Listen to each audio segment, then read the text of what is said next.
Hello all, I have just finished Rings of Power Episode 3 and I have some thoughts on it. Before I get into this, I have to say a couple of things. Well, first of all, full spoilers, I always say that for this episode, and for Lord of the Rings, and for The Hobbit, right? But I did break this viewing up into 2 different sessions because I started watching it last night, and I got through about half the episode and I was really tired, so I did go to sleep and then finish the rest of it today, but I went back and rewatched a little bit of it just to remind myself. So, okay. So the big takeaway from this episode, getting into it, what is the main thing that's on my mind after watching this? What do I feel? Well, I feel like this episode is indicative of something I've thought before, which is you can have a lot of money and you can have all the best actors and it won't make a good series necessarily, because I really liked the last episode, but the first episode felt very disjointed, and it feels like we're kind of getting back to that again, where things are just kind of all over the place. The actors are doing a really good job. They're, I don't think it's their fault. They're actually doing above and beyond, I think, what the script is giving them, and I think they're making it a little bit better. But, if you don't have a great script, then you can't really have a great story, because, I'm watching this, and I've watched shows that are much less expensive than this, that have fantastic writing and fantastic actors, and they're delivering more than this show is. They've said this is the most expensive show of all time. It looks gorgeous, right?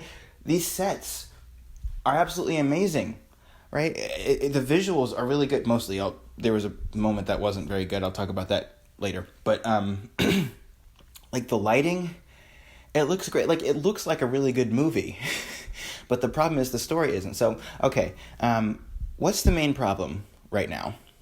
I've said this before. I'm going to say it again. The problem is that Galadriel is the main character. Galadriel is a good character, right? I'm sure with the lore, this character is written the way she's supposed to be written, right? That's the way it's going.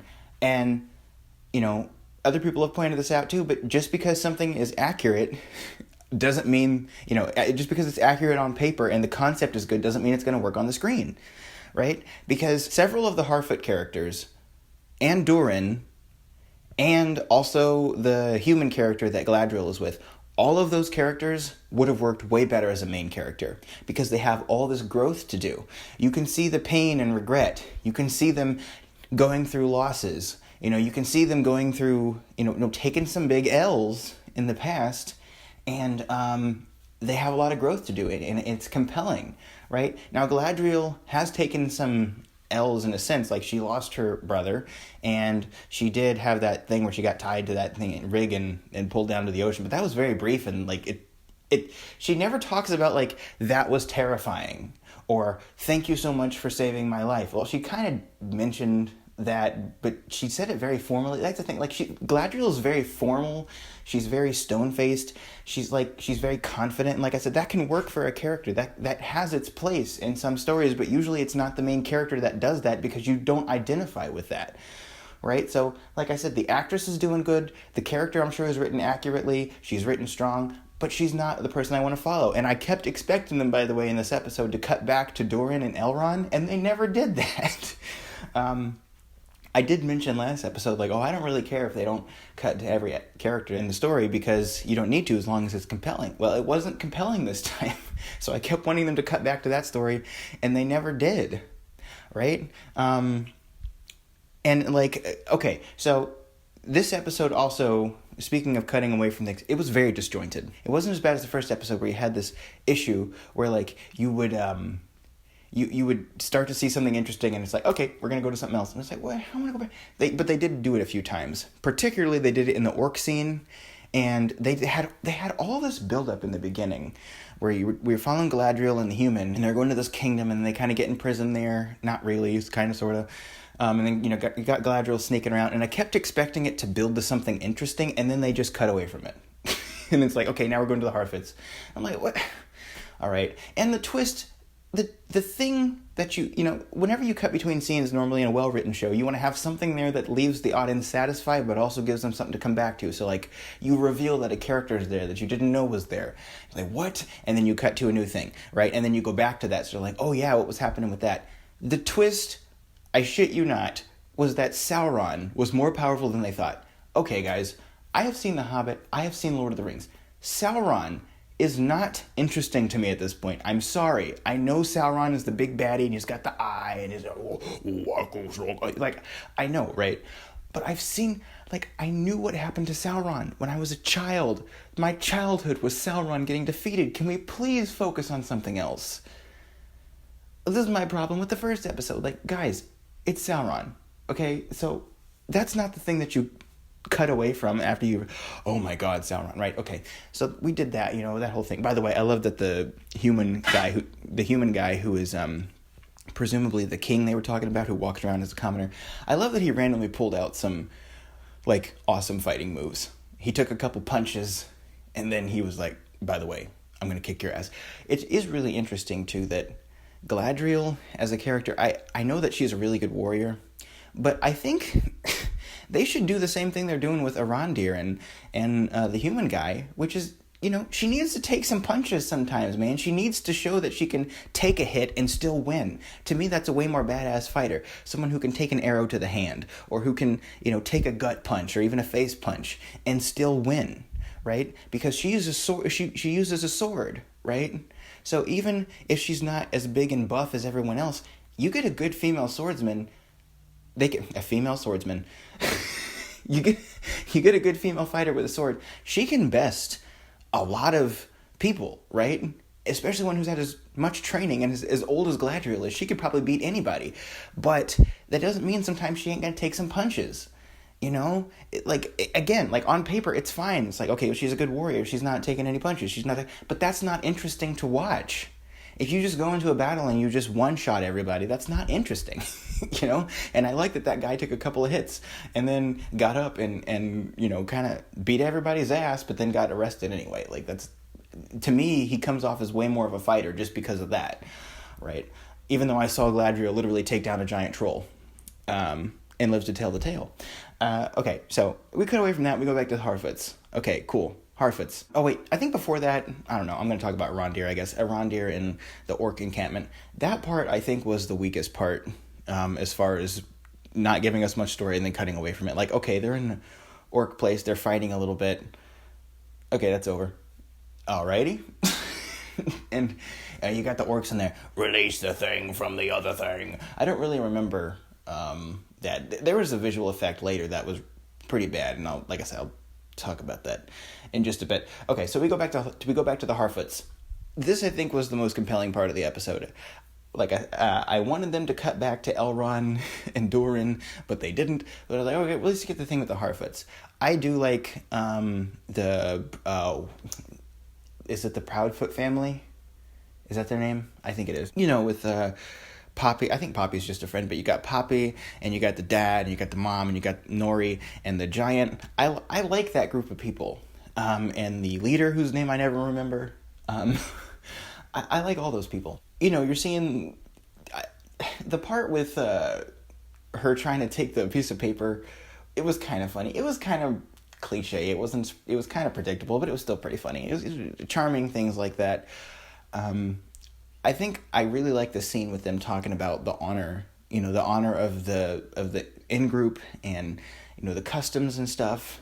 And, that's some good world building, because they're showing you stuff in an environment where they're having a conversation. You're actually getting, a story. Like, you're actually getting, okay, this is why the characters are doing this, and they're using the lore as a background, so that you can get lore building without having to have someone throw exposition at you, which is exactly how all the sections with Galadriel feel. Like, they're just talking, like they're just reading a book to me. This is a different medium. You just can't talk for 8 pages about something that happened 1,000 years ago and expect the audience to not start drifting away. You got to have something to look at. You got to have something to follow and characters to follow. And you got to, all the things on the screen have to kind of build with that. You can't just say things. You're getting lots of cool stuff, too, with the world building, where they don't really need to say anything, but you're saying, okay, they're going through this ceremony, and they're wearing these animal skins. Or they're in this tall grass, so they have grass on their heads, presumably to help them blend in and stuff. Just cool things where you can see how they live, and it doesn't have to be our ancestors did this, to do this, to do that, to do this, And I just don't know what's going on with the giant. Maybe he's not a giant. Maybe he's just a stranger who is normal size and they're all short. I'm not sure. But I like it's intriguing. I want to know what's going on with him. So that's something cool to follow. But this is why I say, like, the Harfoot village, I think, would be, like, just following them and having all this big world stuff happen around them that's interacting with them. Hint, hint, nudge, nudge. That's the way we did The Hobbit and Lord of the Rings. That's way more fun to watch. And then, okay, I'm going to talk about this last part because I didn't really know how to segue into this, but I guess I'll just talk about it. Okay, the orc encampment. Again, we're going to the orc prison. That shot with Arondir jumping and chopping, like, the wood thing down, that was the coolest moment in the entire show so far, I'd say. Like, that was so cool. That was such a cool shot. But now I'm going to talk about the bad visual effect. The wolf. Why was that CGI so bad? Did anybody else notice that? That was not good CGI. And I'm sure, like, the texturing was fine, like the texture on the wolf, but that movement was terrible. Like, that movement on that wolf, like, that was horrendous. And I'm like, this is like the Lion, the Witch, and the Wardrobe CGI movement right here. Like, I know that you can't use practical effects there, really, because it would be very dangerous to have a real animal there because you have all these uneven ledges and there's, like, crumbling wood and stuff. Like, I know that, maybe you could, maybe it would be better to just CGI the wood in later. I don't know. But, like, there's all kinds of reasons why you wouldn't want to use a real wolf there. And maybe there's limitations with the animatronics. But could they not have gotten, like, Industrial Light and Magic in there to do that wolf a little better? Or I don't know, done something else besides what they did, which was a really floaty PS2 game movement type wolf in there? I don't know, man. And this is the problem with having something that you're, pegging as the most expensive series of all time. Everything that doesn't look 100% perfect, I'm going to critique 100 times harder. Because you did throw all this money on it. And it's like, if you're throwing all this money at it, but you still have terrible CGI, what is the point? You have terrible CGI sometimes. The visuals are usually pretty good. The acting's good. Script writing isn't there. Okay, so this episode, what would I give it? Well, it's very unfocused, right? And every time we have something interesting, they kind of don't do it very well. The only really thing I think that paid off in the episode was the thing with the Harfoots, but that only took up like 10 minutes, I thought. 10 to 15 minutes, maybe. Maybe it was longer than that. I don't really know. This episode was an hour, so it's hard to tell. But it didn't feel like it took up any more than like 20, right? And this is an hour-long thing, so I don't know. I think we should have maybe less exposition, less fat around the sides, and just trim it down to the stuff that's really good. And it doesn't have to be the Harfoots, because not everybody likes the Harfoots. I understand that. I've heard some fans say they don't like the Harfoots. Whatever. Have it be Durin. Have it be from the perspective of the human guy. Have it be something that's not just tons and tons of exposition. So for that reason, and also with it feeling disjointed, I'd probably give this episode probably a 5. I can't really give it any higher than a 5 or a 6, but probably a 5. Just disappointing. Didn't focus enough on the character building, focused a lot on ooh, ah. And then I was almost going to say there's a thing about running and screaming, but that didn't make any sense. Okay, so, right. Okay, so that's my rating for this episode. Rings of Power, Episode 3. What did you think? Please leave your thoughts below. And if you like this content, then you can subscribe, because I do semi-regularly put out stuff for books and series that I like. Sometimes I make random philosophy videos. If that's something that interests you, you can turn on notifications, and YouTube might, if they're being nice that day, tell you about it. It does help send encouragement to me to make more content like this when I know what people like to see. I'm probably still going to do my own thing as far as what, the topics I'll cover, but it gives me a little bit more motivation to make more of a certain thing if I know more people like it and people want to see it, because what I want to do is also engage with people, so that lends itself more to engagement. Very long outro. I will talk to you guys later. Bye-bye.